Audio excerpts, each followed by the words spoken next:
Aujourd'hui, je suis heureuse de vous retrouver pour parler de la culpabilité. Alors j'aimerais bien sûr, comme toujours, vous remercier de tous ces messages. Je les lis tous les uns derrière les autres, que ce soit ces messages pour ces podcasts, mais aussi tous vos messages, chers lecteurs. Je suis touchée et ça me booste pour continuer, pour avancer. Donc merci vraiment à vous. Alors aujourd'hui, nous allons nous concentrer sur la note vocale de Caroline. Bonjour Maude, je m'appelle Caroline, j'ai 42 ans et je pense pouvoir dire que je mène une vie très heureuse. Je suis avec un homme que j'aime, nos enfants sont en bonne santé et je suis épanouie dans mon travail. Je suis tombée sur votre podcast un petit peu par hasard. En l'écoutant et en écoutant les témoignages de vos auditeurs ainsi que vos précieux conseils, j'ai commencé à me poser plein de questions à mon sujet. J'imagine que c'est le but de l'exercice et que c'est sain de remettre en question son bien-être dans le but de l'améliorer. Quoi qu'il en soit, je me suis rendu compte d'une chose. Je ne prends jamais soin de moi. À vrai dire, je passe ma vie à prendre soin des autres. J'en ai même fait mon métier. Je suis infirmière. Mais même lorsque je rentre à la maison, je ne prends pas une seconde pour respirer et j'enchaîne sur les devoirs de mes enfants, la préparation du repas du soir et parfois même la valise de mon mari. Le peu de fois où je prends un peu de temps pour moi, ne serait-ce que prendre un bain par exemple, je culpabilise énormément. Je me dis qu'il y a toujours mieux à faire, toujours un lave-vaisselle à vider, une lessive à étendre, un enfant avec qui jouer, etc., etc. Du coup, je ne me dégage jamais un temps pour moi. Je me doute bien que ce n'est pas un problème vraiment très grave et que vous avez sûrement, probablement, plein d'autres gens à aider qui ont plus besoin de vous. Mais je me sens un petit peu fatiguée ces derniers temps et je me disais que si vous pouviez m'apporter quelques conseils pour me débarrasser de cette culpabilité, cela pourrait énormément m'aider à m'apaiser et à rendre un petit peu ma vie meilleure et aussi me permettre d'apprendre à dégager du temps pour pouvoir respirer et repartir de nouveau avec plein d'énergie. Je vous embrasse bien fort et encore merci pour tout ce que vous faites. Merci Caroline, merci pour cette question. Comment se départir de la culpabilité ? C'est un point important pour tout le monde, parce que tout le monde ressent de la culpabilité. Même pour des petites choses, on a tous ressenti au moins une fois de la culpabilité, et puis certains plus que d'autres. Par contre, il y a effectivement des attentions qu'on peut avoir. En tout cas, moi je vais essayer de vous partager quelques clés qui m'aident à sortir de cette culpabilité, parce que c'est pas inné la culpabilité. C'est lié à un tas de choses qu'on a mis en place et qui nous pourrissent la vie parce que malheureusement la culpabilité est vaine. Elle ne nous apporte rien si ce n'est de croire qu'on n'est pas une si mauvaise personne, que si on culpabilise face à un événement, on a un cœur, qu'on a un peu d'empathie envers les autres. Mais c'est vain parce qu'elle nous empêche d'avancer sur plein d'autres choses. Et d'ailleurs, en écoutant la note vocale, je vais te remercier parce que c'est pas parce qu'on est bien et qu'on est heureux que, encore une fois, il n'y a pas de culpabilité à avoir d'envoyer ce message, comme tu le dis. Il y a des gens qui souffrent plus. Non. Merci d'avoir envoyé cette note et c'est aussi pour ça que je l'ai prise. C'est qu'il n'y a pas de grands problèmes et de petits problèmes. C'est un problème pour toi, ça te touche. Et merci d'avoir osé, merci d'avoir pris le temps de le faire. Merci de nous offrir cette expérience parce que ça, c'est très important. Et c'est très touchant parce que non, c'est pas parce que tu es heureuse que tu dois pas travailler. Et le deuxième point que je voulais dire, c'est que oui, ces podcasts, l'idée, c'est d'avancer ensemble. Mais que quand les choses vont bien, vous n'êtes pas obligé de vous creuser la tête non plus pour savoir ce qui va mal. Si ça va bien et on n'est pas obligé de tout changer. Parce que du travail, on en aura jusqu'à la fin de nos jours. Mais voilà, quand ça va bien, on a peut-être parfois un peu moins envie de travailler. Donc merci encore une fois pour ces 2 points-là. Alors la première clé que j'aimerais partager pour essayer de dépasser cette culpabilité, c'est de commencer par lâcher les codes. Alors évidemment, on a tous nos codes, on est éduqués, on a nos repères, et je dis pas qu'il faut lâcher tous nos repères, toute notre éducation, qu'il faut mettre à la poubelle tout ce qu'on a appris, c'est pas ça du tout. Mais les traditions religieuses, l'éducation à l'école, le mode de vie, les codes familiaux, les codes de communauté aussi, enfin tous ces codes-là, ça fait quand même beaucoup de codes, et on s'inscrit dans ce qui est bien et dans ce qui est mal.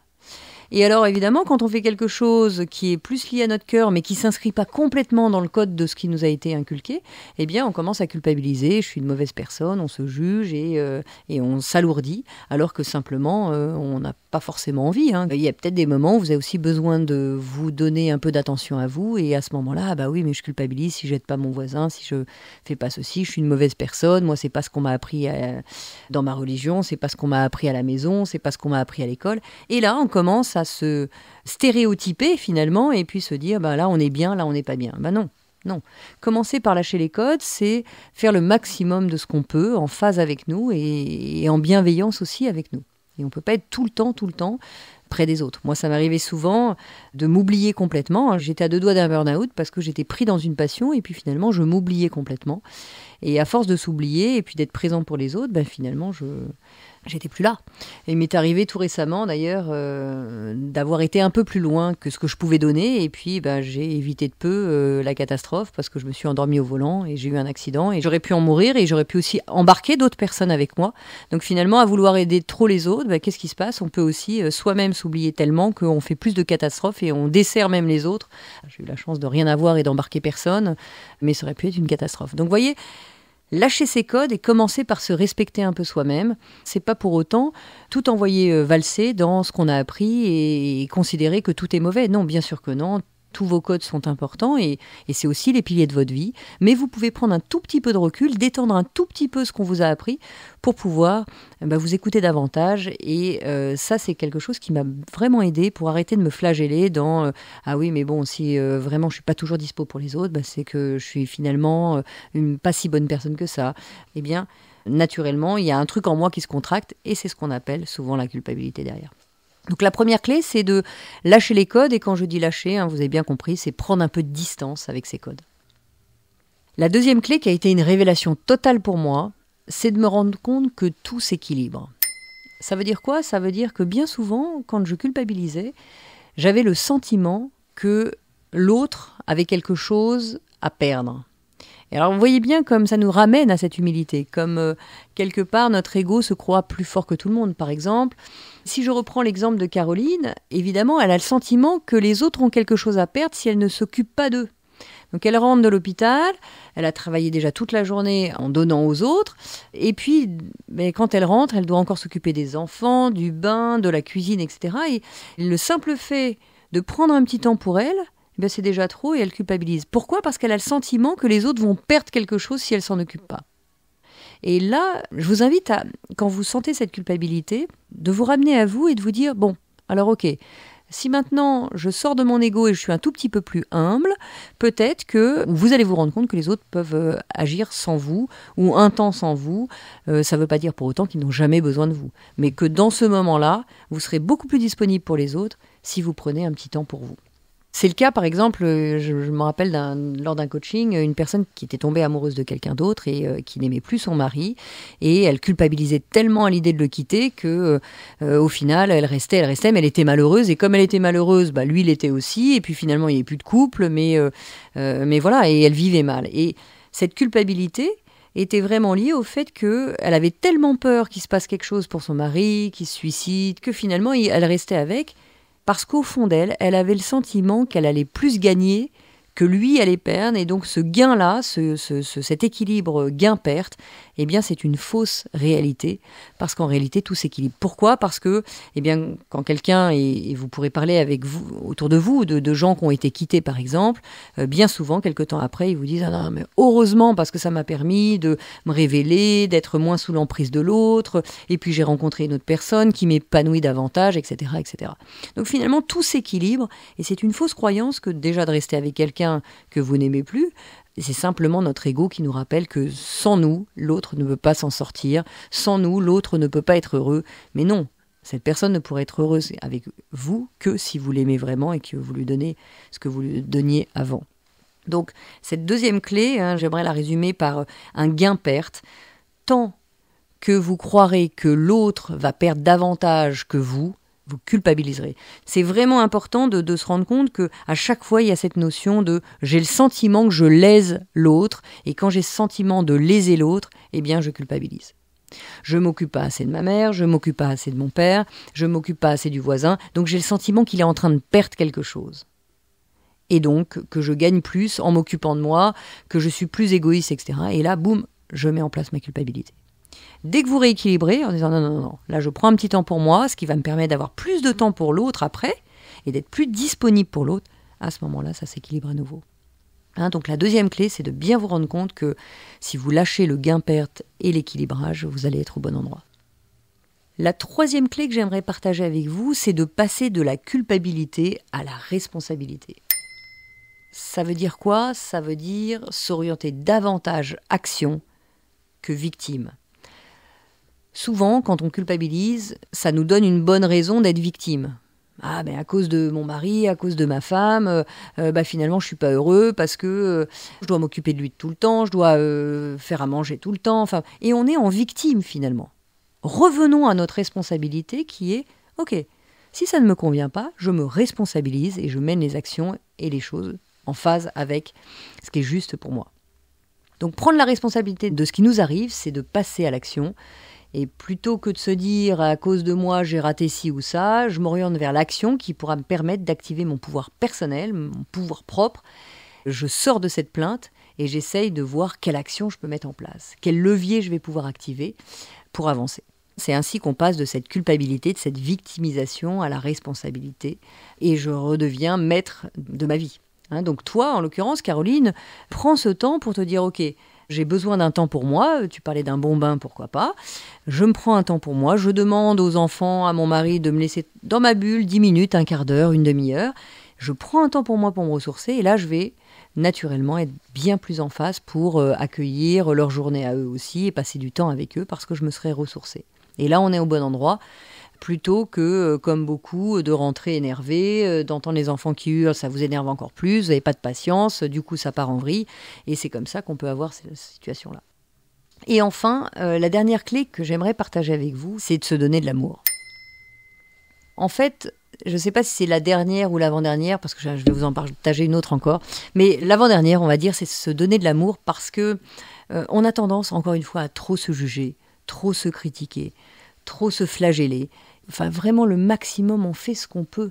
Et c'est juste normal de sentir parfois un peu de culpabilité. C'est juste normal de sentir que parfois on n'est pas au bon endroit. C'est juste normal parfois de passer en victime, etc. Donnez-vous de l'amour. Je le dis souvent dans mes podcasts, mais aussi dans mes livres et dans tout ce que je peux partager. Je pense que ça, c'est une clé fondamentale. Ne vous jugez pas. Soyez vous-même et apportez-vous de l'amour. Tout l'amour, d'ailleurs, qu'on va chercher souvent chez les autres, pour vraiment remplir cette carence-là. Et enfin, la dernière clé que j'ai envie de partager avec vous, c'est de lâcher le fantasme d'être parfait. Parce que c'est vrai qu'on a tellement besoin de cet amour qu'on veut être parfait, qu'on veut être le super-héros de tout le monde, on veut être toujours au maximum. Et le maximum, qu'est-ce qui se passe ? À force de vouloir être toujours parfait, on ne peut pas être parfait, on ne peut pas être le super-héros, on ne peut pas être un super être humain. On fait le maximum et c'est déjà beaucoup. Mais pour pouvoir vivre ses rêves, il ne faut pas en faire quelque chose d'irréalisable. Ça veut dire quoi, irréalisable ? C'est, je le dis souvent, être parfait, c'est considérer qu'on n'a pas le droit à l'erreur. C'est faux. Au contraire, plus vous allez aller vers vos rêves, et plus vous allez faire d'erreurs. Et plus vous allez tomber. Et plus vous allez vous relever. Mais ne pas tomber, c'est ne pas tenter des choses. Même quand on sait faire quelque chose, eh bien, on tombe aussi. Lâchez le fantasme d'être parfait, lâchez le fantasme de ne pas faire d'erreur, c'est impossible.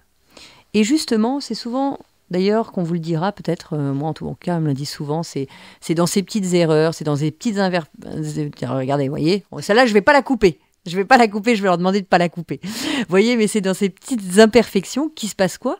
Eh bien, ça nous donne de notre humanité, ça nous donne notre couleur aussi, parce que c'est impossible. Et des erreurs, on en fait tout le temps. Donc vraiment, cette clé, elle est fondamentale face à la culpabilité, c'est d'arrêter de vous juger, de vouloir être toujours parfait. Voilà, écoute, j'espère que ça pourra t'aider, Caroline, et j'espère que tu vas pouvoir prendre un petit peu de temps pour toi, parce que ça t'empêchera pas d'être parfaite. Au contraire, tu vas davantage vers encore un meilleur bien-être si tu prends un peu de temps pour toi, parce que tu le mérites. Et je suis sûre, moi, ça a souvent été le cas dans mon entourage, quand je commençais à prendre un petit peu plus de temps pour moi, eh bien, les gens me remerciaient dans mon entourage. Merci, enfin tu penses à toi. Enfin, je vais pouvoir moins m'inquiéter maintenant parce que tu t'occupes aussi un peu de toi. Et c'est très souvent encore que je l'entends et ça me donne ce curseur pour me dire « Ah, il faut peut-être que je m'arrête un peu, il faut peut-être que je prenne un peu de détente, etc. etc. » Donc, vous voyez bien qu'en plus, bien souvent, ça fait plaisir à notre entourage. Voilà, mais écoutez, je vous embrasse très très fort, j'attends vos messages, on continue ensemble, on avance ensemble, on grandit ensemble et ça c'est vraiment extraordinaire. Merci à tous d'être là, merci de me soutenir dans mes projets, quels qu'ils soient d'ailleurs, et j'ai un immense plaisir à continuer à avancer avec vous. À très bientôt.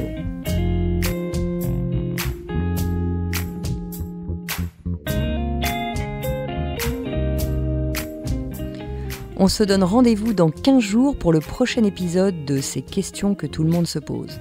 Pour être tenu au courant de sa sortie, n'hésitez pas à vous abonner à ce podcast, me suivre sur les réseaux sociaux sous le nom de Maud Ankawa ou consulter mon site internet maud, MD-ankawa, ANKAOUA.com.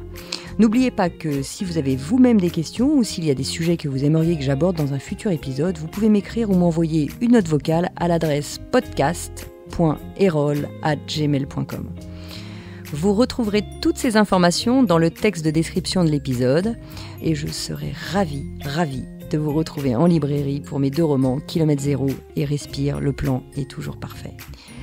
Un grand merci à mon éditeur Erol de m'accompagner dans mon aventure littéraire et de produire ce podcast. Et cet épisode a été réalisé par Margot Roll et Céline Malvaux de l'atelier ENL et monté par Noémie Sudre.